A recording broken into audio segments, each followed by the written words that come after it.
We welcome onto the show girls basketball beat writer Josh Welge. Josh, kind of interesting end of the regular season this past week, but Naperville Central, along with Wheaton North, they shared a claim of the DVC Conference Championship, his second year in a row. Yeah, it is the second year in a row, and Naperville Central actually, they needed to beat Wheaton North at Wheaton North 10 days ago. Wheaton North had beaten them earlier in the season. Wheaton North came into that game, they had not lost a game since December with their full lineup, and Naperville Central was down 9 in the second half.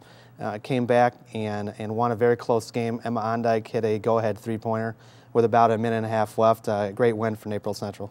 You know, in following those games down the stretch there, do you feel like Central has kind of elevated themselves as the top team in the DVC? Obviously, heading into the regional pairings, they got the best ranking of any of the other schools. Well, they've really come a long way. They had a tough stretch around Christmas time. They lost one of their seniors, Catherine Tank, to a torn ACL. They lost a few games around that time, but they've really kind of found themselves since then. They've won several games in a row, and of course they've shared the DVC. Naperville Central, they host the Naperville Central Regional. They're the number 3 seed. Number 5 seed, Bennett Academy. Those two teams could match up in the regional championship game if both were to win out. And that would be a rematch of a game very early in the season that Naperville Central won at the Naperville Central Bennett tournament. You know, Naperville Central got off to a really big lead in that game.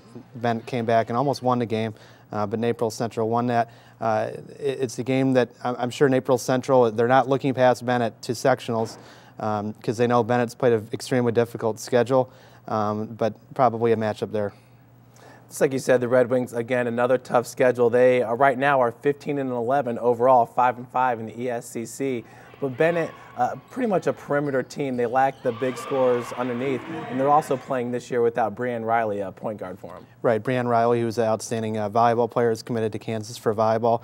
You know, but without her, that takes one other player away from their lineup. They rely quite a bit on Nikki Bell, who's their senior forward. And like you said, they just play a brutal schedule. East Suburban Catholic is as tough a conference as there is around the Chicago area. They also play just a really tough conference schedule. Bolingbrook, Geneva, Hinsdale Central. You know, they came into last year's regional with quite a few losses, and they actually ended up winning the regional title, beating Batavia. Now, Naperville Central is a better team than that Batavia team, so it's a tougher matchup for Bennett, but you know, they're certainly battle-tested. Now, the winner of that regional will face the winner of the West Aurora Regional, and that boasts the number 2 ranked team in the sectional, Waubonsie Valley. And they're going to take on the winner of Naperville North or Lockport. They've already faced North one time this year, and they beat the Huskies 58-30. They have, and Waubonsie's had an outstanding season. They've only lost 2 games. It's Waubonsie's best regular season record since 1999. They actually went to state that year with Ashley Luke, who went on to a career with DePaul and Penn State. And Waubonsie's actually not been back to a sectional final since that year. But this year, they definitely have the team that can do it. Now, Waubonsie, they lost to Hersey. This is kind of midway through the season, 61-30. And that was at the Wheaton North Holiday Tournament. But since then, it seems like they've really handled their competition. They've won all of their games. The closest game was a 1-point victory over Lake Park. Yeah, I think I've seen Waubonsie at their best and at their worst. I saw them at their worst probably in that Hersey game. But like you said, they haven't lost since that time. They needed to beat St. Charles North and St. Charles East in back-to-back games to win the Upstate 8. They did that, and they played thremenous defense in both games. They gave up about 30 points a game in those 2 games. Just a great defensive team.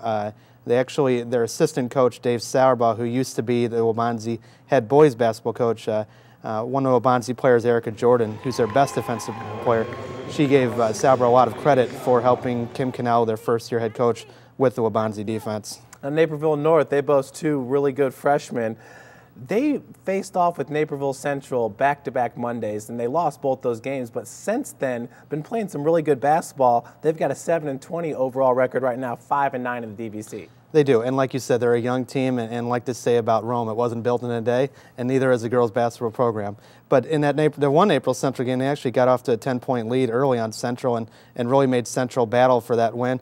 They also beat Wheaton Warrenville South, who has 19 wins. They beat them in a recent game, so some positive signs for Naperville North as they try to grow their program. And Wheaton Warrenville South now, they're the top seed in the Hinsdale Central Regional. Hinsdale Central, they're also in that regional. They're the number 6 seed.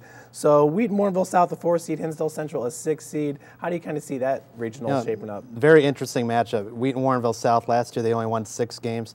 They returned pretty much the entire same lineup. They won 19 games.